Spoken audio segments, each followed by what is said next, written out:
Today I'll be talking about the electrolytes, so sodium, potassium, and chloride. Sodium is the most abundant extracellular cation, so that's outside of the actual cell.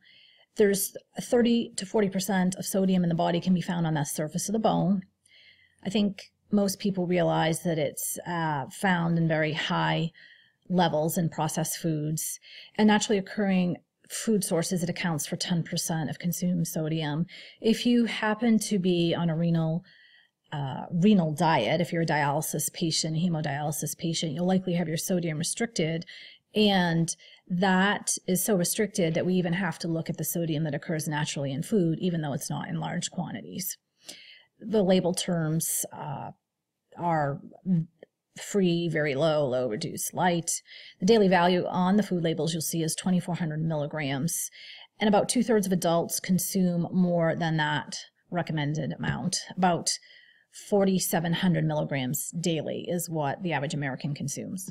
And here's where I give my own personal opinion, and based on working with clients over a number of years, 2,400 milligrams of sodium is not very much sodium, and I think it's highly unrealistic to expect people to consume that amount of sodium on a daily basis.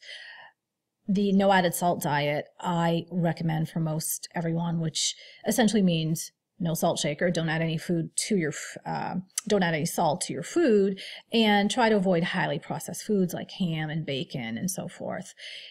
The 2,400 milligram restriction is or daily value is actually what we restrict, again, dialysis patients at that level. That's the level of restriction. 2,400 milligrams, a 2 to 3 gram sodium diet is what we call it. And then those with severe CHF, we tend to put on a 2 to 3 gram sodium diet, and they find it very restrictive. It's necessary in those situations or circumstances, but again, I don't think it's very realistic for the average person to follow that low of a sodium intake, if you will. Again, most food sources of sodium are added by manufacturers in food processing at restaurants. Milk and dairy is a naturally occurring source of sodium. Processed foods, I've said several times, and you really need to check out the sodium on the labels. If you look at a regular can of soup and then look at the low sodium soup, it's just absolutely amazing. And people don't know these things. One would assume, I make assumptions about knowledge of some of my clients, and it's never good to do that. Label reading, sodium content, things like that are not something that necessarily everyone is familiar with. Table salt with sodium chloride, it's not just strictly salt. It supplies 25 milligrams of sodium, so roughly 2,000 milligrams of sodium.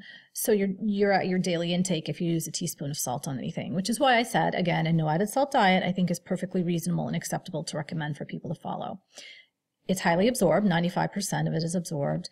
We need it to maintain the extracellular fluid, retain body water, conducts nerve impulses, amino acid and glucose transport, muscle function. There's a number of reasons why sodium is important. We can't just eliminate it from the diet.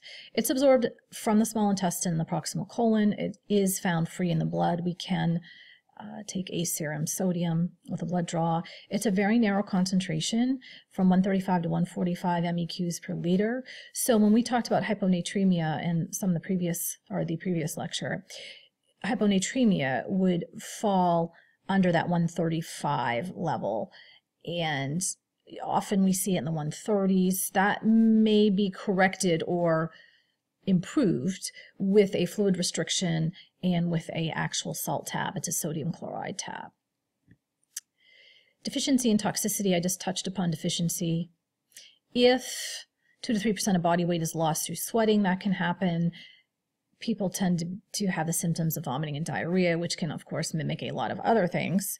And again, if you have SIADH, you can have hyponatremia.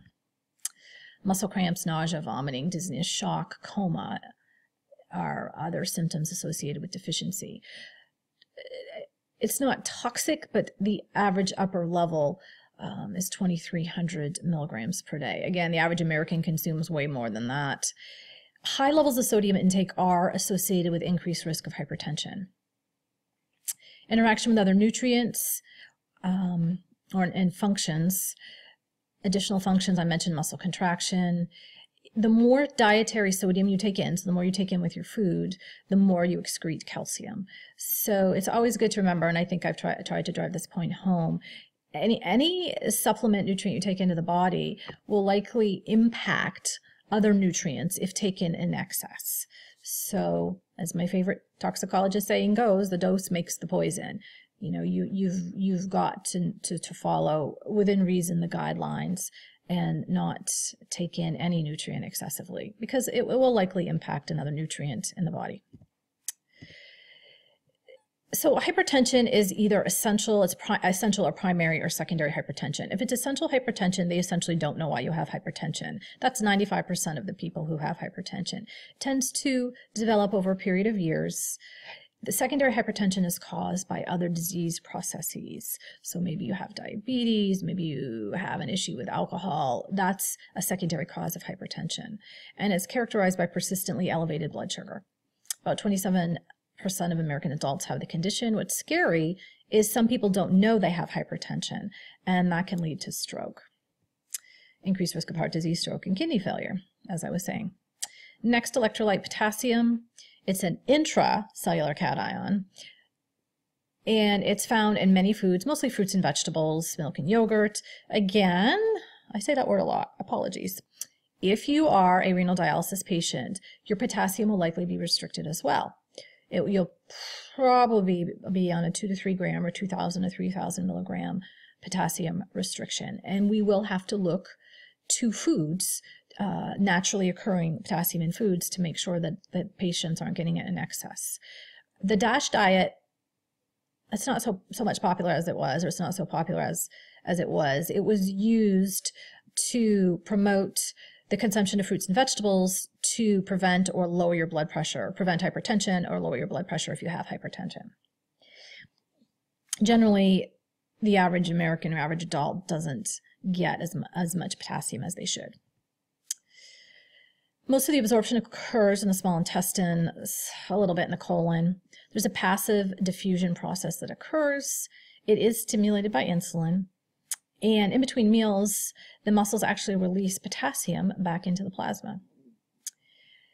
Functions and interactions. In order to maintain that resting membrane cell potential, you have to have a proper ratio between the intracellular and extracellular fluid. That's important. It plays a role with water and acid-base balance. It's needed for cellular metabolism, and it decreases urinary excretion of calcium. Mainly, you're losing potassium in the kidneys, a little bit through sweat and feces. Adequate intake is about 5,000 milligrams a day. Deficiencies result usually when you lose a lot of fluids and electrolytes. You get hypokalemia. So, if you've got somebody with excessive protracted vomiting, then, you could run into some issues with some of these electrolytes. Hypokalemia, sometimes they do replacement if necessary. There's a chronic issue, and that too is assessed by looking at plasma and serum potassium concentrations. There's also something called K-exalate, and if your potassium levels are too high, they will often administer that. And it causes diarrhea, and it's not very pleasant, but it does get rid of the excess potassium and brings the serum concentrations down. Chloride. Next, we're moving on to chloride. It's the most abundant anion in the extracellular fluid. It's almost completely absorbed in the intestines. Chloride tends to follow sodium. They tend to go together. And it follows sodium in both active and passive transport after sodium's been absorbed. It's also absorbed in exchange for bicarbonate, just as sodium is absorbed in exchange for a hydrogen ion. Functions: formation of hydrochloric acid, that's pretty important. It's released by white blood cells to help destroy foreign substances, so we're talking about immunity. Acid-base balance. It's excreted through the GI tract, skin, and kidneys. And losses reflect those of sodium because chloride follows sodium. Adequate intake, 2,300 milligrams per day. I've never heard of a chloride deficiency. And it's evaluated through serum concentrations, which is largely dependent on plasma volume. And that concludes the electrolyte lecture. Thank you.